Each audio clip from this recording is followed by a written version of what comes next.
After tonight's game and tonight's loss, Chicago Cubs fans are left asking themselves one single solitary question. Do we have a bullpen problem?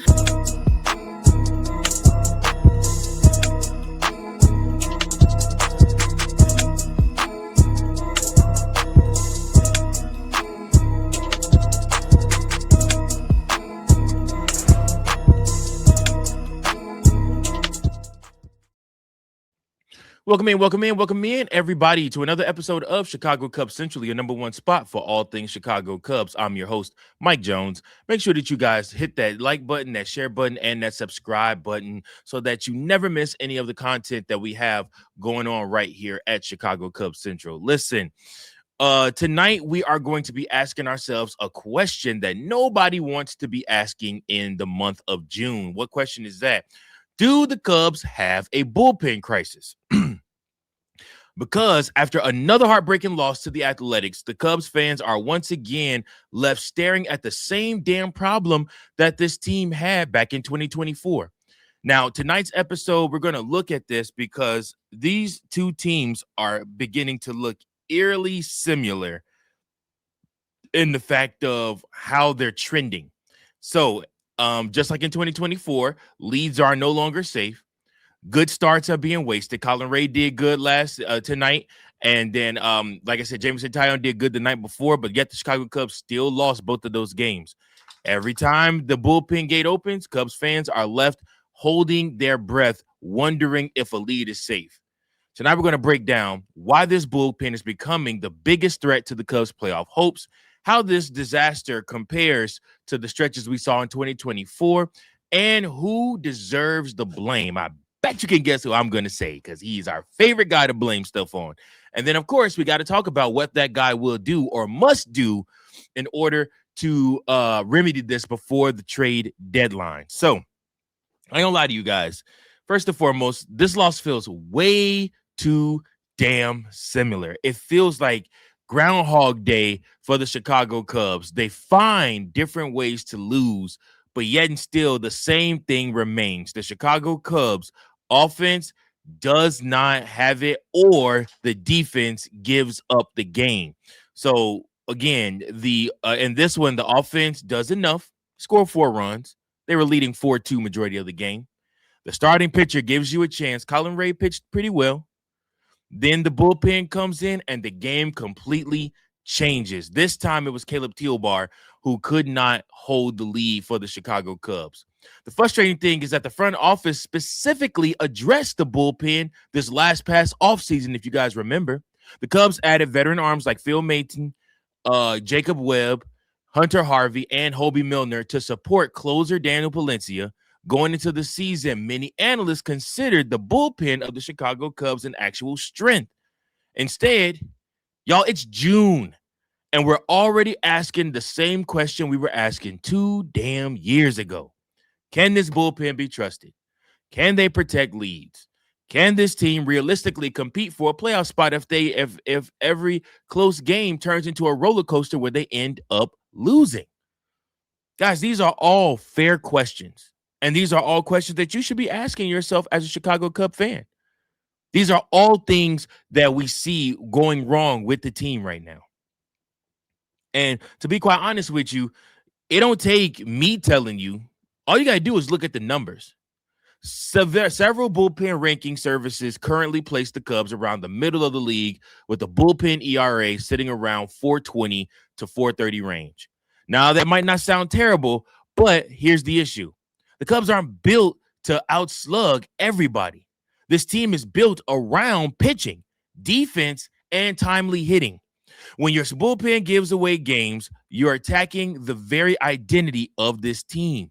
The Cubs entered June after going through a brutal stretch where they lost 16 to 21 games and fell from one of the baseball's hottest teams into a team scrambling to stay even relevant right now. How many of those losses felt like they just slipped away late?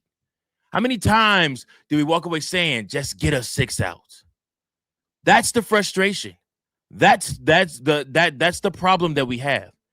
And because now we are only 2 games above 500, the margin for error is gone. We just dropped another series, this time to another team that's under 500. And I'm not going to lie to you guys. This is starting to feel like 2024 all over again. And that's what the Cubs should really start paying attention to. The 2024 Cubs had stretches where the bullpen repeatedly failed to protect the leads. Fans spent months talking about blown opportunities, late inning collapses, and the need for reinforcements. Fast forward now to 2026. That sound familiar? Different names, same feeling. The bullpen was supposed to be fixed, Jed. Instead, the conversation has returned. The reason that's concerning is because history tells us bullpen problems rarely fix themselves. I mean, if you really want to talk about it, 2025, the team struggled too with their bullpen. Jed was just able to find value in certain pitchers and get us through the season. They had to revamp the bullpen on the fly for the Chicago Cubs in 2025. But here's the thing. Here's what teams do to try to remedy this. They either make a trade, they either get healthy, they miss the playoffs. Right now, the Cubs are hoping for option A and B because option C is becoming a real possibility if this continues down the road we're going on. And guys, I mean, I don't know about you, but I look at that bullpen, I look at the tree of trust for Craig Counsell, and I say to myself, who can he actually trust? Who can he hand the ball to? Ethan Roberts surprisingly has been fairly good, but you miss Ben Brown, you miss, Colin Ray. Both those guys are supposed to be bullpen guys. Those guys became starters now for you. Javier Assad's back down to AAA. Jordan Wicks was a bust. So, I mean, you're looking at yourself and you're saying to yourself, who gets the baseball in the 7th? Who gets the baseball in the 8th? And we believe Dane Palencia should get the baseball in the 9th. Dane Palencia has battled injuries this season after emerging as the Cubs closer last year. His absence forced the Cubs to rely on other arms in high-leverage situations. But one thing that Boog pointed out tonight during the game was that Dane Palencia just hasn't had much opportunity.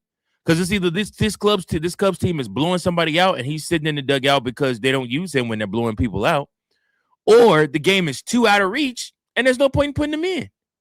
You don't send in your closer when you're down 5 runs. There's no way you're coming back from that.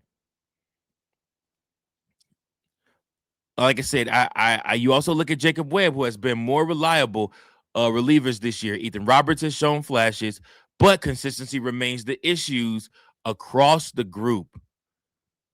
And like I talked about in the other episode, championship teams know exactly who they trust. Right now, I'm not convinced the Cubs know. And that's scary, guys, because we're only in June. Imagine what happens in August and September when every game feels like a playoff game, especially in the hot summer sun when that ball is jumping off the bat. Something has to be done. What must Jed Hoyer do? And this is where I put the pressure on Jed. The Cubs cannot sit still hoping this problem magically disappears. And you can't go try to find value out in the free agent market and try to sign up somebody and hope that they can come and deliver. The front office already invested resources into improving the bullpen this past winter. Unfortunately, it hasn't produced what the fans expected. So now the mission is simple. Get another late inning arm. Maybe get 2. Don't wait till August. Don't assume internal options will solve everything. Go get proven relief help because the National League is too competitive to keep dropping games that you should win. The Cubs have already shown they can compete when they're playing good baseball. The question is whether the front office is willing to attack the biggest weaknesses on the roster before it costs them a postseason berth. Cub fans, I want to hear from you. Do you believe the Cubs have a bullpen crisis? Or do you think I'm overreacting? Who do you trust in the bullpen right now? And who should Jed Hoyer make a trade for immediately? I want you guys to drop your comments and thoughts in the comments section. If you enjoyed today's episode, make sure that you smash the like button, subscribe to Chicago Cubs Central, and turn on notifications so that you never miss another thought-provoking Cubs episode. Listen, I appreciate you guys so much. Until next time, go Cubs, go. Thank you for watching another episode of Chicago Cubs Central, the #1 spot for all Chicago Cubs content. Remember to like, share, subscribe for more Cubs content.